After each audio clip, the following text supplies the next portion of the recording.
Subhanahu Wa Taala, pagi ini kita dapat bersama-sama lagi meneruskan pengajian kita, ya, ilmu kita. Mudah-mudahan kita sama-sama mendapatkan ilmu dan sama-sama kita beramal, ya, untuk mendapatkan keridhaan Allah Subhanahu Wa Taala di akhirat nanti. Mudah-mudahan tuan-tuan kita diberi keampunan dalam umur kita yang lanjut ni, yang sudah petang ni, ya, kebanyakan kita 60, 70, ya, orang kata tunggu masa saja.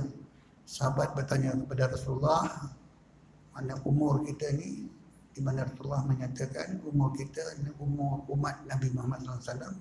Umatku antara 60 hingga 70. Ya, jadi kalau dah lebih itu, macam saya pun dapat subsidi, alhamdulillah, ya. Jadi tuan-tuan pun itu juga, ya.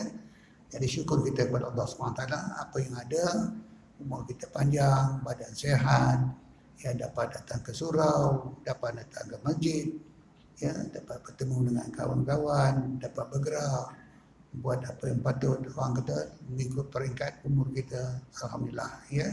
Yang penting sekali kita dapat mengabdikan diri kita kepada Allah Subhanahu Wa Taala. Itulah satu kesyukuran, ya. Terima kasih kepada Allah, kita sama-sama yang telah umur lanjut ni, ya, kita dapat sama-sama bergerak, dapat sama-sama beramal, dapat lagi kita orang kata berjemaah dan sebagainya lah, ya. Jadi semuanya itu mudah-mudahan Allah Subhanahu Wa Taala terima, ya, amalan kita, ya, dan berikan ampunan bersama kita, dan mudah-mudahan kita ditempatkan bersama dengan orang-orang yang mendapatkan ampunan dari Allah Subhanahu Wa Taala di akhirat nanti, insya-Allah. Alhamdulillah tuan-tuan, ya.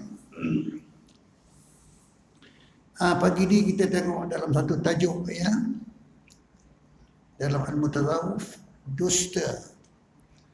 Bertajuknya dusta, ya. Ini peranan mulut, ya, peranan mulut, ataupun peranan lidah, ya, lidah, ya. Padahal lidah itu atas tujuan kita mendapatkan dan membanyakkan zikrullah, mengingati Allah Subhanahu Wa Taala, ya, zikirlah itu maksudnya. Dia kata supaya dapat membanyakkan zikir kepada Allah dan membaca Al-Quran, lidah kita ni, ya, ya.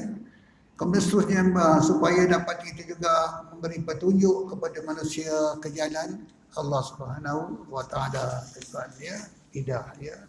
Jadi di semuanya lidah, tangan, kaki, yang dikatakan anggota badan ni adalah amanah, amanah Allah Subhanahu Wa Taala kepada kita, dan kita kenalah jaga, ya, kita pelihara, ya. Jangan dibiarkan dia jangan dibiarkan kita melakukan, jangan dibiarkan dia melakukan perkara-perkara yang ditegah oleh Allah Subhanahu Wa Taala, ya.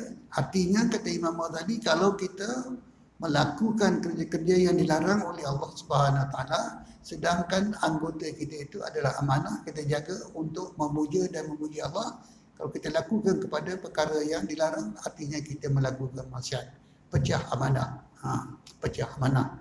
Itu kata Imam Ghazali, ya. Jadi kita kena jaga pelihara dia dan tentukan kelakuan kita, perbuatan kita, di mana kita letakkan penggunaan, ya, penggunaan anggota itu, apa yang ditentukan oleh Allah, maka kita kena pastikanlah mata, telinga, lagi apa tuan-tuan, lidah, perut, kemaluan, tangan, kaki, ada 7 kan, yang kita baca dulu kan.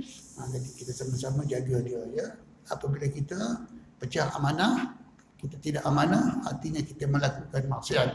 Di sana besok kita akan ditanya, dan anggota-anggota kita semua akan menjadi saksi, ya, akan menjadi saksi, tuan-tuan, ya. Inilah maknanya anggota badan kita adalah kita berhati-hati tidak melakukan perkara yang dilarang oleh Allah Subhanahu Wa Taala, ya, lidah, ya. Begitu juga lidah ni dikatakan, tuan-tuan, ya, kita kenalah pelihara daripada berdusta, mungkir janji, mengumpat, mencela perkataan orang, memuji diri, lidah, tuan-tuan, ya. Lagi apa? melaknat akan sesuatu daripada makhluk, melaknat, mengutuk, ya. Lidah, ya.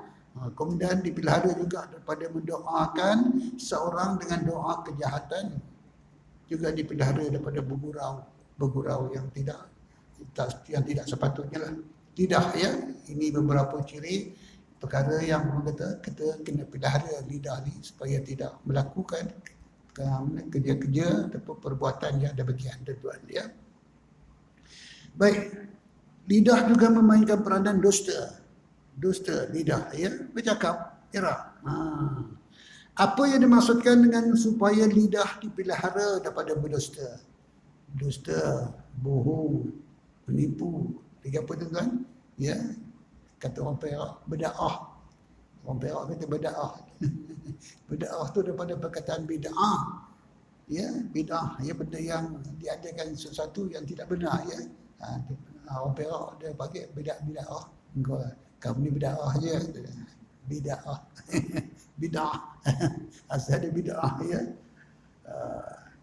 Baik, lidah hendaklah dipelihara daripada berdusta, berbohong, bercakap tidak benar, sama ada secara bersungguh-sungguh ataupun secara bergurau. Ya, lidah. Tengok anjing kalau bergurau, anjing binatang dia bergurau. Ya, main-main akhir-akhirnya bergaduh. Ya. Itu dia kata sama ada secara bersungguh-sungguh ataupun secara bergurau-gurau. Kerana perbuatan berdusta secara bergurau-gurau itu boleh membawa kepada perbuatan berdusta secara bersungguh-sungguh, ya. Dusta, ya, yang bergurau, yang berlebihan, ya. Nabi pun bergurau, ya.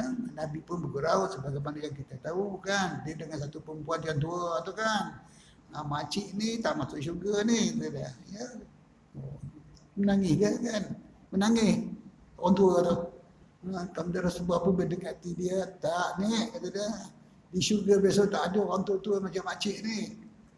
Semua orang muda-muda, tegang-tegang semua, sehat-sehat semua. Umur 30, dia kata umur 30-an. Ya, kita di sana besok, tuan-tuan, baik laki-laki ke perempuan, tuan-tuan, ya. Jadi dia orang tua, yang terbongkok, yang tak lentuk, yang apa, ialah maknanya yang kita tengok bila dah umur orang lebih tu, di sana besok tak ada orang itu. Semua sihat-sihat, senyum-senyum dalam syurga besok, tuan-tuan, masya-Allah. Ya, syurga, ya. Itu dah, ya. Baik, itu, ya, dusta. Jadi jangan kita berlebihan hanya bergurau, tuan-tuan, ya. Ya, berbohong, lagi apa, cakap dusta, cakap yang tidak benar, ya. Apa dia akibat berdusta? Orang yang berdusta ni apa akibat dia? Ya. Rasulullah sallallahu alaihi wasallam bersabda, "Iyyakum wal kadhiba fa innahu manba'ul fujuri wa huma finnar." Yang bermaksud, takutlah kamu akan dusta kerana ia adalah pangkal maksiat. Pangkal maksiat, ya, kata Rasulullah, ya. Dan keduanya itu, yakni pembohong dan pembuat maksiat, dalam api neraka tepatnya, ya. Jadi dia kata takutlah kamu akan berdusta kerana ia adalah pangkal maksiat, rasul maksiat. Rasul kepala, kalau sini pangkal maksiat. Jadi dia kata pembohong dan pembuat maksiat, sudah pembohong, berdusta. Kemudian bila berlaku saja pembohong, dusta, artinya dia melakukan maksiat. Jadi dua ni dia kata tempatnya di sana besok dalam api neraka, sabda Rasulullah, ya.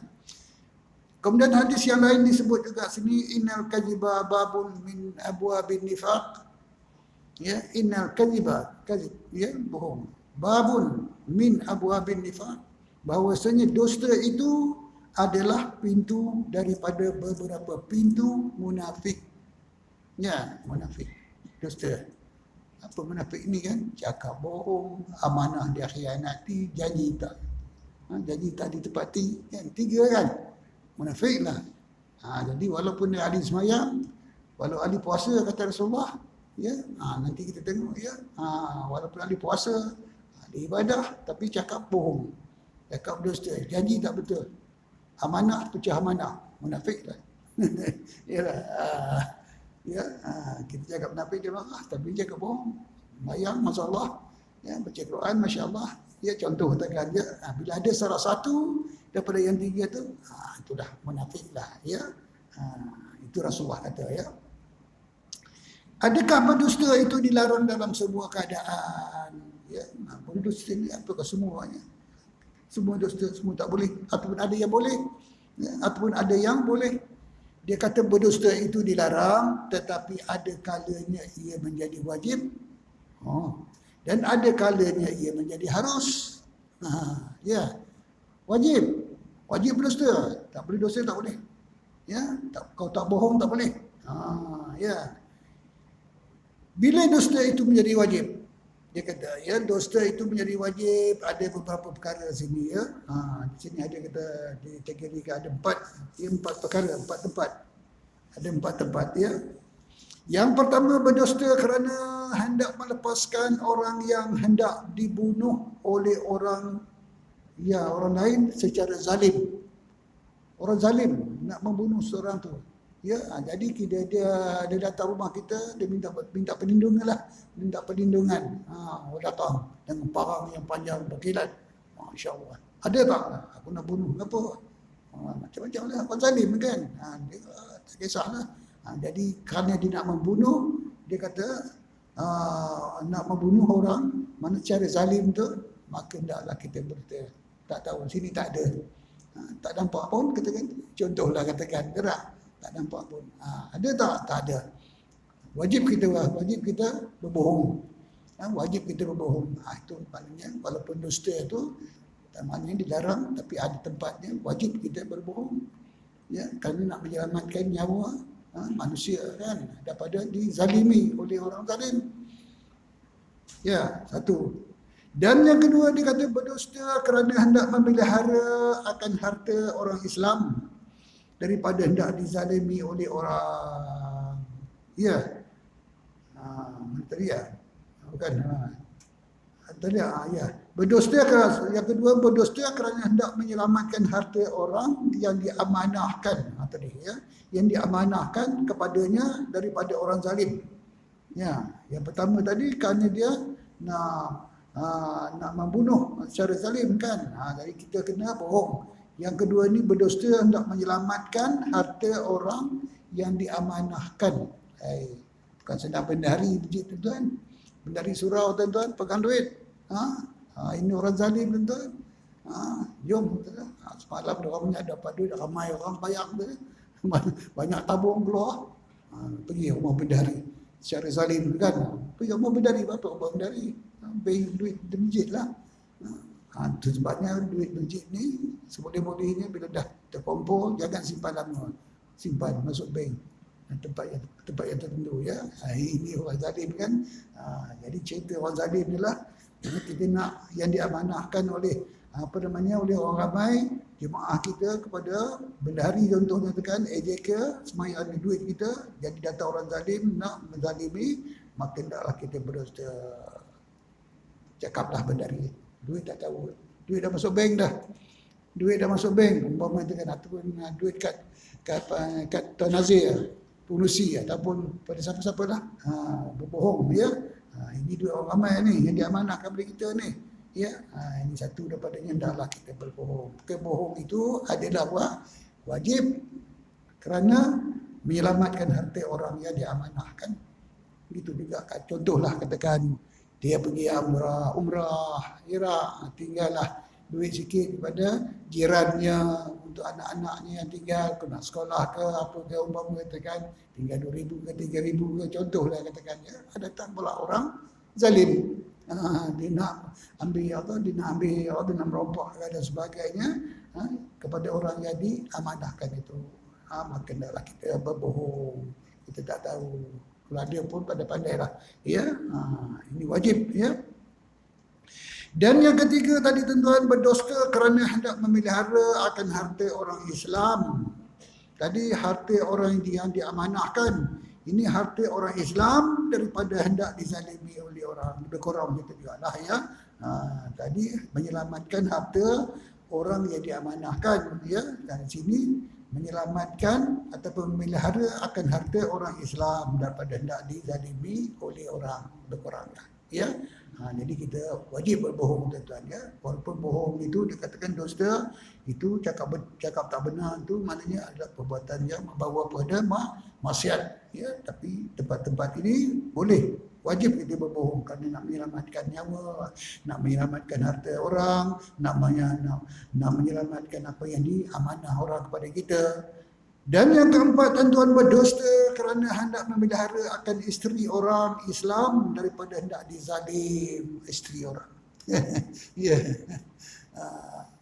Suami dia pergi umrah ataupun stesen, pergi kerja, berkatakan kawan baru kahwin, kan? Baru kahwin. Contoh katakan baru seminggu, 2 minggu, sebulan, berkatakan tak tahu orang zalim.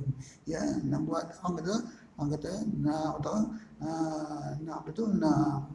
menzalimilah isteri itu. Jadi dia kata berdusta boleh, berdusta kerana hendak memelihara akan isteri orang yang minta perlindungan kepada kita. Suami dia out station ke, pergi umrah ke, pergi ke mana ke, kerana hendak dizalimi oleh orang.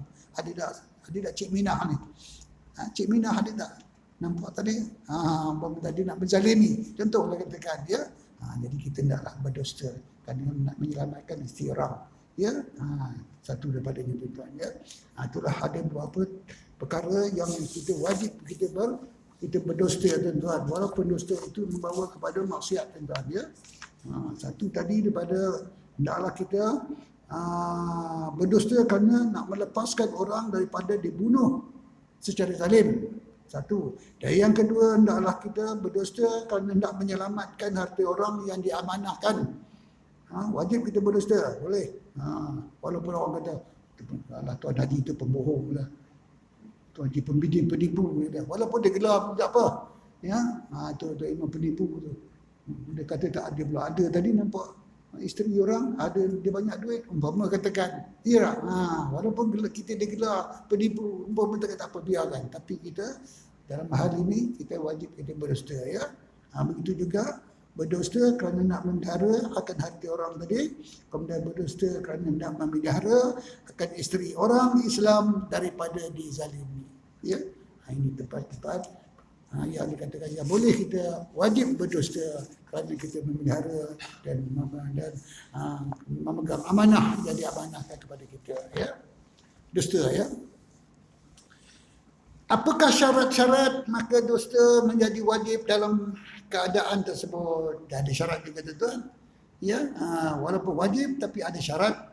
Ya, dia kata sini hendaklah perkara yang dinyatakan itu tidak terlepas atau tidak selamat atau tidak terpelihara kecuali dengan jalan berdusta. Maka dalam keadaan sedemikian adalah diwajibkan berdusta. Syaratnya kalau kita cakap benar, bergaduh. Cakap benar, dia rompak kita. Contoh tekan, dia rompak kita, ya. Kalau tak cakap, dusta. Cakap benar, ada tak? Ada. Oh, ni benar penjurus kata orang, ya. Ada duit, ada. Dia pun sedar lah, datang dari orang, ya, orang zalim, umpama tekan juga. Ya. Maka di sini kita akan nak menyelamatkan harta isteri orang dan sebagainya. Dia kata tidak ada cara-cara kecuali lah dengan jalan berdusta. Maka dalam keadaan demikian adalah diwajibkan kita berdusta. Ya, itu dia. Kalau cakap benar, tak lepas dia. Mungkin jadi pertumpahan darah ke dan sebagainya. Bila dusta itu menjadi harus, itu wajib tadi. Harus, mubah. Ya, bahasa Arab dia mubah, harus. Ya, dusta menjadi harus ataupun mubah termasuklah dua keadaan. Yang pertama, berdusta kerana hendak mendamaikan orang yang berkelahi dan berbantah-bantah. Ya, berkelahi, berbantah-bantah. Pandai-pandailah kita berdusta. Ya, tak apalah, contoh nak katakan anak-anak kita lah. Ya, beli permainan, beli mainan, beli senapang panjang besar. Anak kita 2 orang, laki-laki itu tengah kanah, ya, tengah kanah, masing-masing nak main, beli satu, lepas tu dia beli satu, apa tak bergaduh lah, Ya tak? Jadi pandai-pandailah kita berdosa pada anak kita. Ini tak elok. Ini buruk. Dia nanti kita abah beli yang lain. Contohlah katakan dia pandai-pandai katakan dia. Ini dah rosak. Dan baru mengatakan. Ini maknanya dia kata mendamaikan orang berkelahi. Begitu jugalah. Dalam bab-bab yang lain tuan-tuan. Kita yang dewasa ini berjiran dan sebagainya. Ya, dan jadi kita pandai-pandailah kita bagaimana nak mendamaikan kata-kata yang sesuai untuk mereka antara dua orang itu ya. Maka hukumnya dikata berdusta kerana hendak mendamaikan orang yang berkelahi dan berbantah-bantah. Boleh. Ya. Ya, tapi selalunya kalau kita nak berbohong ni, nak berdusta ni untuk budak-budak ni lah, kan orang tua, orang dewasa ni susah sikit lah. Ya. Baiklah, tak apalah, terpulang pada kita. Dan seterusnya dia kata dusta yang dia diharuskan di sini berdusta kerana hendak mendamaikan antara dua orang isteri. Nyawa kahwin dua ni. Kahwin dua ke, isteri dua ke, isteri tiga kan. Pandai-pandai lah. Kata Piramli kan. Otak-otak lah. Kata Piramli kan. Jadi maknanya dalam bab tipu dalam bab orang kata apa? Dusta, berdusta dengan dua isteri ni bukannya sunat. Orang kata sunat. Sunat bukan sunat. Hukumnya pada tasawuf harus ya, dalam tasawuf dalam tasawuf bohong antara satu isteri dengan satu isteri pada pandailah maka hukumnya adalah mubah. Harus bukan sunat ya, itu pada tasawuf ya. Boleh ya mendamaikan isteri muda, si tua. Maklumlah orang perempuan ni bila dah ada orang tahu berlaki berdua, isteri suami seorang, macam mana satu sifat cemburu dan iri hati, macam-macam lah orang perempuan ni kita faham kan. Jadi kita sebagai suami pandai-pandailah kita mendamaikan mereka. Maka mendamaikan mereka ini dengan secara bohong, berdusta, hukumnya bukan sunat. Tapi daripada ilmu tasawuf mubah, harus. Baik, apa pendapat Imam Al-Ghazali dalam perkara dusta? Apa kata Imam Ghazali ya? Tiap-tiap maksud yang baik yang boleh dicapai dengan jalan bercakap benar, kata Imam Ghazali ya, dan boleh juga dicapai dengan jalan berdusta, maka berdusta dalam perkara sedemikian adalah haram, kata Imam Al-Ghazali. Jalan cakap betul pun lepas, cakap dusta pun lepas, tapi dia dipilih cakap dusta, ya, maka haram hukumnya. Ya, kata Imam Al-Ghazali. Apa dia kata? Tiap-tiap maksud yang baik yang boleh dicapai dengan jalan bercakap benar dan boleh juga dicapai dengan jalan berdusta, maka berdusta dalam perkara sedemikian adalah haram. Ya, saya akan pilih dusta. Kalau cakap benar pun dia lepas. Katakan ada isteri datang tadi kan, orang isteri orang nak tu minta perlindungan, cakap benar. Kita cakap betul ada, tak ada apa-apa. Dia pun tak kacau pun. Cakap dusta pula, kalau kita cakap dusta, bohong pun lepas juga. Macam itu juga. Jadi antara dua ni, jangan kita cakap bohong. Ya, cakap benar. Kenapa kalau cakap bohong, berdusta, kata Imam Ghazali, maka hukumnya haram pada ilmu tasawuf. Ya, jika maksud yang baik itu hanya boleh dicapai dengan jalan berdusta dan ia tidak boleh dicapai dengan jalan benar, maka dusta dalam perkara sedemikian adalah maka dusta dalam perkara sedemikian adalah bercakap benar. Apa ni? Jika maksud yang baik itu hanya boleh dicapai dengan jalan berdusta dan ia tidak boleh dicapai dengan jalan bercakap benar, ya, maka dusta dalam perkara sedemikian adalah harus. Dengan syarat maksud itu adalah maksud yang harus, seperti datang tadi ya. Ini cakap benar, jadi cakap dusta. Ya, ini dalam bab yang haruslah, perkara yang harus. Ya, jika maksud yang baik itu hanya boleh dicapai dengan jalan dusta, dia cakap bohong boleh lepas. Dan dia juga dia tidak boleh dicapai dengan jalan bercakap benar. Ya, cakap benar tak boleh. ya, ada, tak boleh. Jadi dia rompak kita dan sebagainya. Maka berdusta dalam perkara demikian adalah harus dengan syarat. Maksud itu adalah maksud yang harus. Dalam haruslah. Tadi buat yang wajib. Ini yang harus pula mendamaikan orang tadi yang berkelahi dan ataupun isteri yang dua tadi. Ya, itu dalam buat yang harus. Jadi kalau buat yang harus, mana lain. Yang wajib lain. Ya. Itu kata Imam Ghazali, ya. Jika maksud yang baik itu hanya boleh dicapai dengan jalan berdusta dan ia tidak boleh dicapai dengan jalan bercakap benar, maka dusta dalam perkara sedemikian adalah wajib. Itu dapat wajib lah. Yang 4 tadi tuan ya. Boleh ya. Ialah kadang-kadang kita boleh cakap bohong ni, ya. Orang dia bukan faham apa kata dia faham kita nak menyelamatkan orang ke, nak menyelamatkan harta orang ke, nak menyelamatkan duit orang masjid ke dan sebagainya, dia bukan tahu kan. Siapa tanya jumpa dia, tu imam tadi tu Bilal, tu Bilal pembohong, tu Bilal penipu, tu imam penipu. Sampai gitu dia gelar kita kan, contohlah katakan tak. Padahal kita nak menyelamatkan dua orang di masjid. Ya, contohlah katakan. Tak apa biar dia bagi gelar, tak apalah. Apa-apa dia nak panggil kita, panggillah. Tapi yang penting kita nak menyelamatkan orang kata duit orang, isteri orang, amanah orang dan sebagainya, berpandukan kepada hukum kita. Pada ilmu tasawuf boleh kita berbohong, boleh kita berdusta. Dia nak panggil kita, dia nak gelar kita pun pulang ke dia lah. Ya, sebab kita ada jalan keluar, jalan keluar. Setakat nama aja pun tak ada apa-apa dah. Jika maksud yang baik itu hanya boleh dicapai dengan jalan berdusta. Kalau tak berdusta tak boleh. Dia mesti dusta, mesti cakap bohong. Dan ia tidak boleh dicapai dengan jalan benar.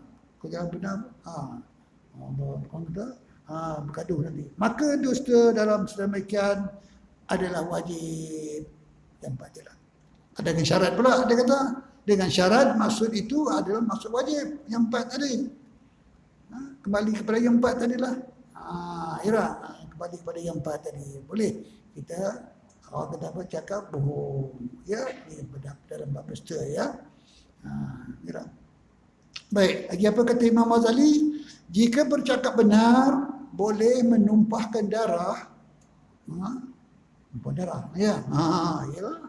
Bergaduh, ya, menumpahkan darah, ya, yang ini kita yang orang yang diamanahkan dia mempertahankan hak dia, yang ini dia nak kezalim aja, dia nak merompak aja, kita mempertahankan hak orang, ya, amanah orang, duit orang, harta orang, ya.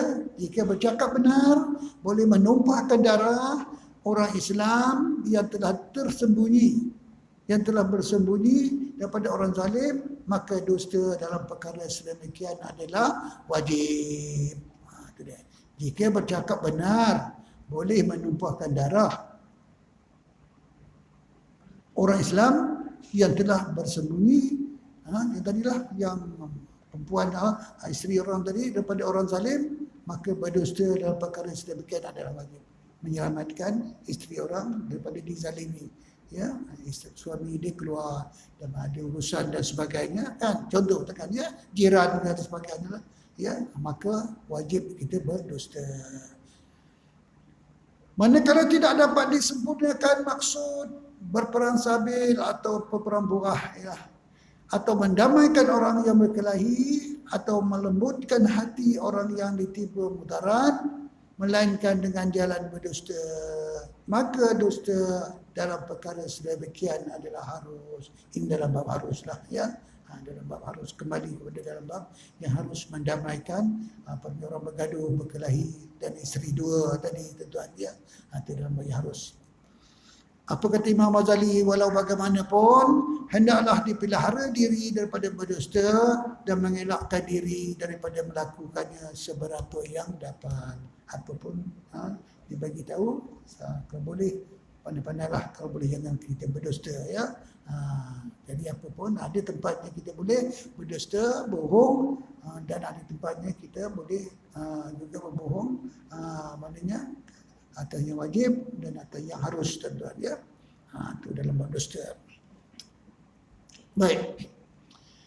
Mungkir janji dan mengumpat. Mungkir janji, mengumpat. Ini sebuah orang. Ya, mungkin janji salah satu juga daripada sifat munafik tadi kan. Sifat munafik tadi kan. Mungkin janji, tak ada amanah, cakap bohong, tuan-tuan tiga ni. Ini apa tanda-tanda munafik. Ya. Apa yang dimaksudkan dengan supaya lidah itu dipelihara daripada memungkiri janji? Lidah hendaklah dipelihara daripada memungkiri janji dan tiap-tiap janji hendaklah disempurnakan dan jangan sekali-kali memungkir janji kecuali dengan adanya sebab darurat yang menghalang secara tiba-tiba.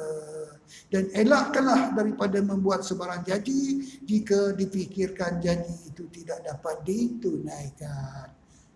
Dalam Al-Quran disebut tuan-tuan, ya, dalam bab janji ke, dalam nak berjumpa ke, apa saja, boleh datang, boleh. Kalau hujan, aku siapa? Orang tak kenal aku hujan banyak, ribut topan, aku mesti datang. Oh, insyaAllah. Contoh, hebat kan? Tiba-tiba bila dia bergerak aja, tengok-tengok tayar dah pecah. Tayar kata. Bila-bila dia nak bergerak, umpama katakan, apa namanya, ada pula urusan yang penting sana sini dan sebagainya, umpama katakan je, pakai motor, kena hujan. Dia nak pergi jalanlah. Dan sampai juga. Tapi hujan tu akan mudarat juga. Kan? Jadi apa pun ini jangan. Kita bercakap boleh. Ya? Jangan semua boleh. Ya? Tapi hendaklah kita gunakan dengan perkataan insya-Allah. Al-Quran tu. Ada sebut dalam Al-Quran. Bila kita berjanji, bila kita dalam bab ni lah mengatakan nak berjumpa ke, boleh datang ke dan sebagainya. Ada jemputan ke dan sebagainya, maka kita gunakanlah insya-Allah jika dikehendaki Allah. Semuanya pada Allah. Kita merancang, kita manusia ni merancang saja, yang menentukan ialah Allah Subhanahu Wa Taala. Ya, itu dia. Baik. Jadi kalau tak boleh datang jangan cakap. Kalau tak boleh datang ke, tak datang ke, apa pun kita gunakan insya-Allah. Jadi itu dia kata lidah hendaklah dipelihara daripada memungkir janji dan tiap-tiap janji hendaklah disempurnakan. Jadi nak sempurnakan. Dan jangan sekali-kali memungkiri janji kecuali dengan adanya sebab darurat yang menghalang tiba-tiba. Ya, yang tiba-tiba dan elakkanlah daripada membuat sebarang janji jika difikirkan janji itu tidak dapat ditunaikan. Ya. Orang yang kata boleh. Ini orang takabur tuan-tuan. Ingat yang menentukan dia kan. Ya, kita ni siapa kan? Umpama katakan ni lah. Tak apalah, boleh bergerak. Tiba-tiba tengah jalan aksiden pula. Tak sampai juga kan.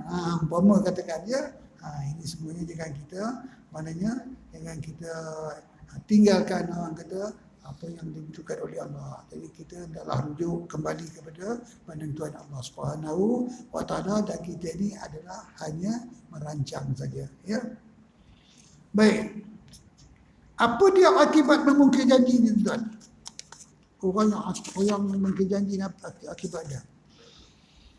Rasulullah sallallahu alaihi wasallam ada bersabda salasun man kunna fihi fa huwa munafiq wa in sama wa salla man idza haddatha kadzaba wa idza wa'ada akhlafa wa idza tumina khana. Yang tiga tadi yang saya sebut tadi lah. Rasulullah juga ni sabda hadis Rasulullah ya, yang bermaksud tiga perkara, barang siapa ada salah satu daripadanya maka orang itu adalah munafik walaupun ia puasa dan sembahyang, ada ibadah, kata Rasulullah. Pak Haji bohong dan sebagainya. Kita ahli ibadah, kita ahli sembahyang, kita ahli masjid, lagi apa? Ya, umrah setiap tahun umpama katakan ya, tapi cakap bohong. Janji, mungkin janji je lah. Apa mungkin janji tadi? Ya, munafik lah. Walaupun dia ahli sembahyang, dia puasa. Apabila ia berkata, maka ia berdusta. Dan apabila ia berjanji, maka ia mungkir. Dan apabila ia diberi amanah, maka ia khianat. Pecah amanah. Banyak ada pecah amanah. Banyak tak pecah amanah. Ya, panggil munafik dia marah. Gerak. Ringkasnya mungkir janji itu adalah salah satu tanda munafik. Ya, gerak. Ya. Jadi 3 perkara ni, walaupun dia ahli sembahyang, ahli ibadah, ya, ahli masjid, orang kata maknanya ialah, tapi bila berjaya ada salah satu yang 3 ni, munafiklah. Ya, walaupun dia ahli puasa, dia sembahyang, kata Rasulullah. Apa yang dimaksudkan dengan mengumpat pula? Itu bab munafik tadi, mengumpat ni. Ya. Mengumpat ialah mencela atau menyebut keburukan orang lain di belakangnya. Di belakangnya. Maknanya masa dia bercakap tu dia tak ada situ. Ya, yang mana celaan atau sebutan itu adalah dibencinya jika ia mendengarnya. Setiap tutur kata yang mencela, mengejek, mengeji, menghina, menodai nama orang lain yang diperkatakan di belakangnya adalah termasuk dalam mengumpat, dalam maksud mengumpat. Kira. Walaupun dia katakan ada benda tu dia cakap telur, mengatakan dia ada sengit yang katakan memang ada pada dia katakan. Kira. Tersebut dia kita buat dia. Sedangkan masa kita sebut tu dia tak ada pada depan kita, mengumpat. Dan dia tak suka. Dan dia tak suka sifat-sifat yang yang korang ada pada dia tu disebut-sebut. Ya, dan dia tahu tu Allah yang bagi kan. Mengatakan, ya, dia mata dia tak nampak sebelah. Contoh katakan, itulah yang kita sebut-sebut dan kita hina-hina dia di belakang dia. Contoh katakan, ya, dia tak suka walaupun benda itu betul. Ya, jadi mengumpat. Tapi dalam satu bab lain tuan-tuan, dikatakan boleh kita mengumpat, nanti kita baca insya-Allah tuan-tuan. Maknanya contohnya katakan salah satu daripadanya tentang katakan kita datang sini adalah satu hamba Allah yang tak kita kenali. Yang tak kita kenali tapi dia rajin tuan-tuan, tolong kita menyapu, tolong kita buat itu, buat ini, surau kita, masjid kita dan sebagainya tuan-tuan. Tapi tak pernah kita tanya nama dia. Tak pernah tanya nama dia. Tanya abang, gitu je. Cakap abang dia, kali dia contohlah katakan. Ya, tapi dia rajin. Ya. Apa yang bagi dia ni orang yang dia katakan cakap dia gagap. Contohlah cakap dia gagap. Abang kata lamalah dengan kita, kata lama tu dia tak ada dah. Dia tak ada dah. Umpama dengan dia menghilang diri atau berpindah tempat lain dia dan sebagainya, tak jauhlah kan. Jadi mana kita pun bertanya mana dia sebulan. Siapa itu yang gagap tu lah. Itulah yang gagap, yang cakap yang buta tak nampak tu. Kekurangan kan. Tapi kalau dengar dia tak suka kan mengumpat. Tapi kerana sifat dia ada pada dia yang kita tak tahu namanya, maka dalam bab tasawuf ni boleh kita sebut yang gagap tapi yang tak nampak sebelah tu, kerana kita tak tahu nama dia. Ya, kita bukan menghina dia tidak. Ya, kita nak menentukan orangnya yang ada yang bersama kita dulu tapi dia tak ada. Contoh tekan ya. Jadi dalam bab ini kita menyebut nama dia, kekurangan dia, maknanya kecelaan dia yang ada pada dia. Dalam bab ini kerana kita tak tahu nama dia, ya, maka harus boleh tidak dikatakan mengumpat. Ya, maka begitu jugalah. Contoh katakan orang yang masyhur, katakan orang kaki minum, kaki zina, kaki maksiat dan sebagainya, terpapar dalam surat khabar, terpapar dalam TV, di sana sini yang mengatakan, maka kita sebut-sebut itu juga bukannya mengumpat. Itu adalah sebagai contoh kepada kita. Jangan buat maksiat macam dia, jangan buat kelakuan itu dan sebagainya. Orang yang sudah dikenali orang buat maksiat, ya, contoh katakan ya, maka di sini tidak dikatakan mengumpat tuan-tuan ya. Ya, itu dah. Jadi di sini dia kata,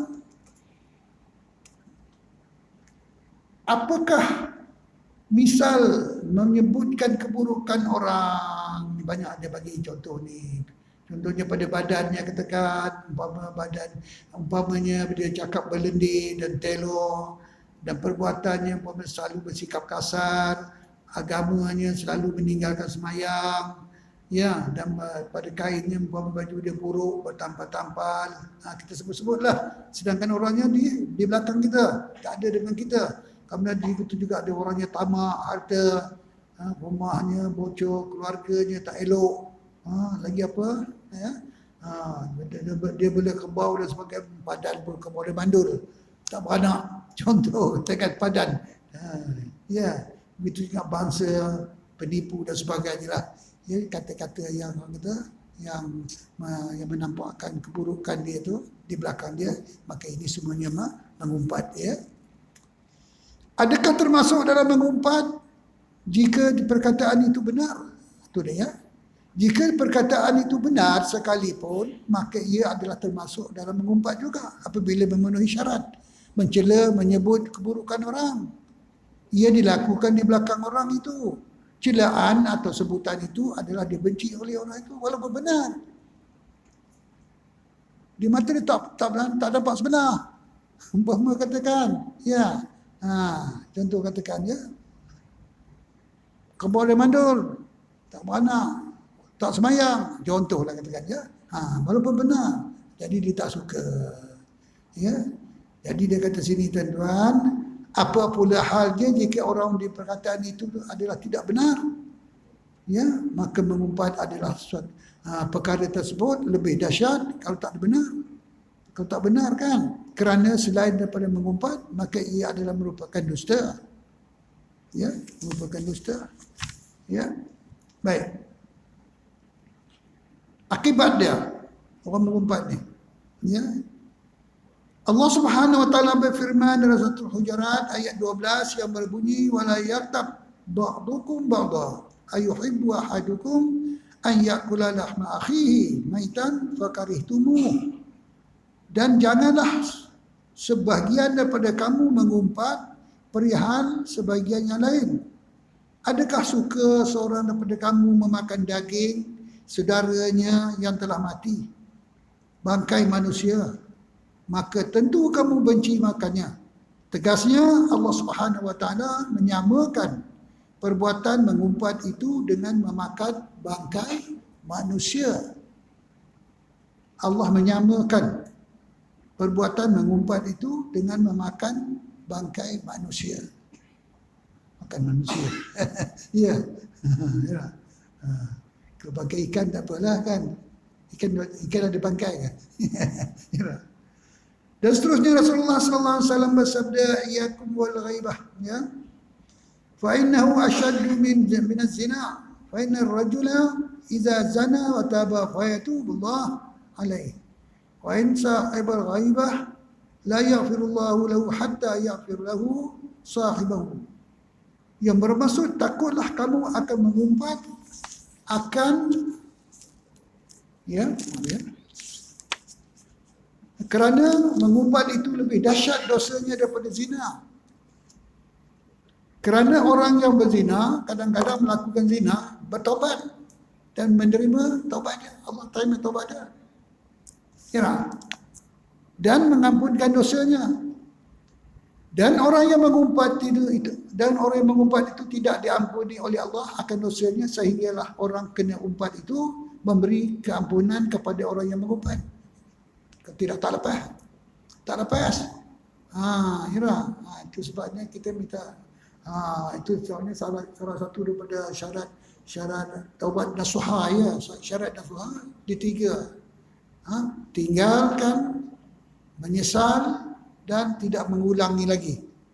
Dan satu lagi, sekiranya ada kamu mengumpat ke, ada kamu mengambil barang orang ke, ada kamu menzalimi orang, kamu jumpa dia dan minta maaf.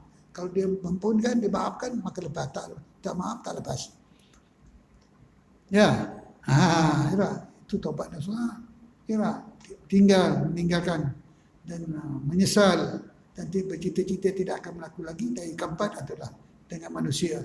Kalau ada kita terkata ke, terumpat ke, ialah hang menyakiti hati dia ke, tak ambil barang ke dan sebagainya yang ada hubungan manusia termasuk dalam mengumpat, maka kita kena minta maaf kepada dia. Dan seterusnya Rasulullah sallallahu alaihi wasallam tuan-tuan ada bersabda sekali, ya, Marartu lailatal isra, marartu lailata usriya bi ala qaumi yakhmishuna wujuhahum bi'adhafirihim. Faqultu ya Jibril, man haula? Faqal haula'i alladhina yaqtabuna an-nasa wa yaqa'una fi a'radihim. Pada malam Isra, Rasulullah ya, aku melalui satu kaum yang menggaru-garu muka mereka dengan kuku mereka sendiri. Mana cerita Isra kan? Allah perlihatkan linuriyahu min ayatina ya pada Nabi kita ya. Maka aku bertanya kepada Jibril, siapa mereka itu? Mereka itu adalah orang yang mengumpat manusia dan menodai maruah kehormatan orang. Mereka itu adalah orang yang mengumpat manusia dan menodai maruah kehormatan orang. Ya, itu diperlihatkan kepada Rasulullah sallallahu alaihi wasallam di Isra Mi'raj. Adakah mengumpat itu dilarang dalam semua keadaan? Mengumpat ada dilarang, tetapi ada kalanya ia diharuskan oleh syarak jika ia membawa muslihat kepada syarak, iaitu pada 6 tempat yang dikatakan walaupun mengumpat itu, tapi ada tempat yang dibolehkan. Tapi kita baca itu ya. Pada akhir ya. Yang pertama, mengumpat akan kejahatan orang yang melakukan zalim ke atas dirinya dengan cara mengadu kepada qadi supaya dihukumkan oleh qadi, atau mengumpat akan kejahatan qadi yang melakukan zalim ke atas dirinya dengan cara mengadu kepada sultan supaya dihukumkan oleh sultan. Ini pasal suami isteri lah ya, pasal suami isteri mengadu kepada jurunikah. Dia buat tak tahu je. Jadi bercerita lah apa yang berlaku. Suami dia pukul dia, suami dia tendang ke, suami tak macam-macam lah kan. Jadi dia tak makan zaman. Maka boleh kita mengadu kepada qadi. Tadi jurunikah ni qadi mengadu, dia pun tak makan zaman dia lagi. Boleh kan naik ke atas lagi. Sampailah kepada sultan. Ceritakan semua apa yang berlaku kepada dia atas kezaliman suami dia. Contohlah katakan ya, ini dimaksudkan boleh. Jadi hukum sini adalah dia katakan apa dia kata kata dia secara mengadu sultan supaya dihukumkan oleh sultan. Jadi sini mengumpat akan kejahatan yang dikatakan apa hukumnya, diharuskan ya, diharuskan. Bukan wajib ya, diharuskan oleh syarak. Ya, boleh mengadu.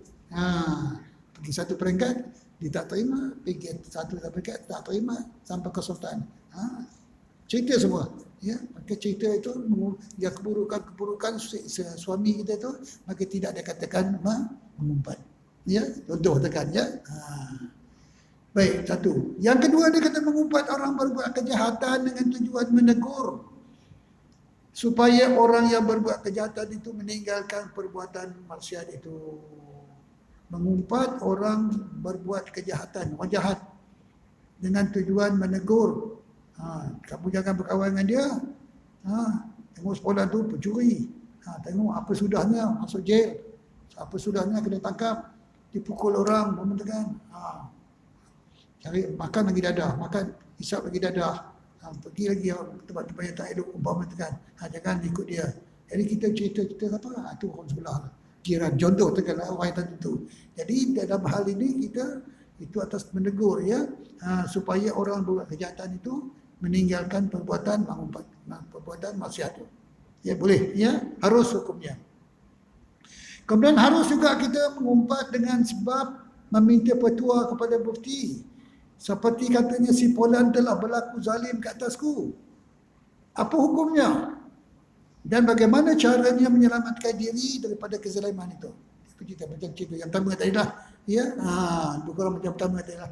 Yang menceritakan maknanya si Fulan telah berlaku zalim. Apa hukumnya? Cerita bagaimana kelakuan dia. Dan dia nak menyelamatkan diri macam mana. Jadi kelakuan itu, apa kezaliman itu boleh kita ceritakan sebagai untuk panduan kita ya. Kemudian seterusnya mengingatkan atau menakutkan orang daripada kejahatan. Seperti mengingatkan seorang daripada berkata jangan kau berkawan dengan si fulan. Itu kerana ia fasik atau kerana zalim. Bukan itulah maknanya. Orang sebelah kawan dia yang jahat, nakal, zalim dan sebagainya. Tengok apa sudahnya, tak kena. Apa sudahnya orang jahat, apa sudahnya orang zalim, apa sudahnya orang buat kerja maksiat, Muhammad tekan tengok. Kamu jangan buat. Kamu jangan buat macam tu. Contoh tekan dia. Jadi kita menceritakan, menggambarkan kelakuan orang yang jahat tu supaya dia tidak melakukan, maka boleh hukumnya harus. Ya. Terutama dalam anak-anak kita lah. Ya. Memberitahu akan nama orang yang tidak dikenali. Yang saya sebut adalah memberitahu akan nama orang yang tidak dikenali kecuali dengan disebut akan aibnya. Yang tadilah kira, dia tempang ke, dia buta sebelah ke, cakap dan gagap ke, si polan yang buta atau si polan yang tempang, si polan yang gagap dan sebagainya, kita tak tahu nama. Dulu lama dengan kita. Rajin dia, bagus orangnya, dia ramah orangnya, suka bersembang, contoh tu kan. Tapi tak pernah pula kita tanya nama dia. Kerana dia tu buta, kerana dia tu tempang, maka kita sebutlah bila dia tak ada, ya. Jadi sebutan tempang kan, buta ni bukannya kita bermaksud kita mengumpat, ya. Itu maknanya boleh kita menyebut keburukan dia, ya. Kerana kita tak tahu dia punya nama.